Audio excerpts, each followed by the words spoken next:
Hello, hello, hello, hello! Ayan na naman, meron na naman po tayong pinamili na kung ano-ano. Ayan mo, guess ko kung ano gagawin natin ngayon.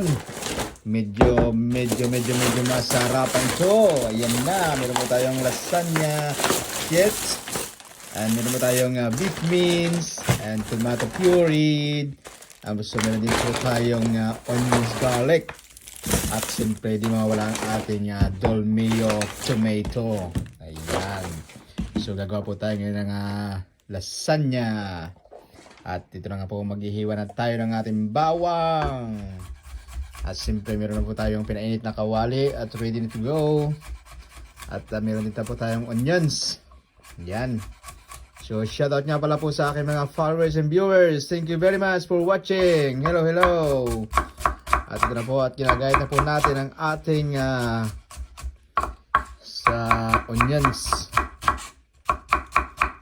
So di na po natin ipapakita lahat ang moves mint. Ayan na. At malapit na siyang maluto ang ating garlic. At umaita po ang ating magkita. Ay gigisa na natin ang ating garlic at onions. So tignan natin ang ating mince, beef mince. So ito po ay 5% fat only. So not bad. Bago lang tayo sa piece. So fat ng piece. Ayan. Again, shout out sa mga followers and viewers. Again, thank you very much. Hello, hello. Ayan, ito na po ang ating 1 kilo of beef beans.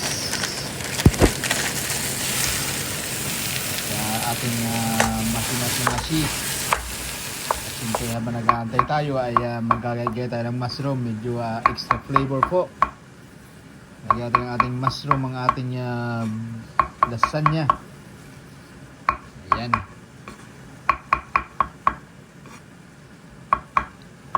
So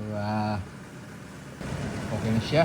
So lagyan natin siya ng mga kanyang mga flavor. Lagyan natin siya ng beef and tomato puree also. Siyempre lagyan natin siya mga salt, pepper and little mixed herbs. Ayan. Medyo long proseso po ito. At hindi na po natin nakita ang video dito po paggawa ng white sauce. Ayan. So lagyan na po natin yung kanyang tomato sauce. Bali po ay 1 kilo sa beef and 4 glass tomato and 1 pureed the sachet po. Yan. So yan po ay grades na so far. So ito po ay luto na po ang ating bolognese. So halo natin ang ating mushroom. Okay, sabi ko nga kanina ay hindi ko na nakunan ng paggagawa ng ating white sauce. So medyo nakalimutan po natin. So ito na siya, ating white sauce sa bottom po ng tray. At ilalagay natin ating lasagna sheets. And 3 layer po to, 3 layer. Medyo maliit lang po ang ating lagayan. Ayan, so lagyan po natin ng bolognese. After po ito ay lagyan natin ng sauce sa babaw. And then lasagna sheets, and then bolognese sauce, and again and again and again. So ito po yung first tray. So lagyan po siya natin ng cheese. Bali, dalawa pong gantong atin nagawa at medyo po marami. Mahirap po magawa ng kaunti lang. Kaya ito na, lagyan natin na ng cheese at ibabaw. At i-oven po natin siya ng siguro po yan sa mga 40 minutes oven. 180 degrees. Try natin 40 minutes.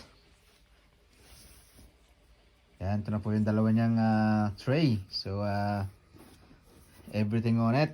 And nalagay po natin sa oven. At ito na nga po siya, ang style niya. Yan na, luto na siya. Yummy, yummy, cheesy, cheesy. At ito na siya. Look at that. Yummy. Thank you for watching.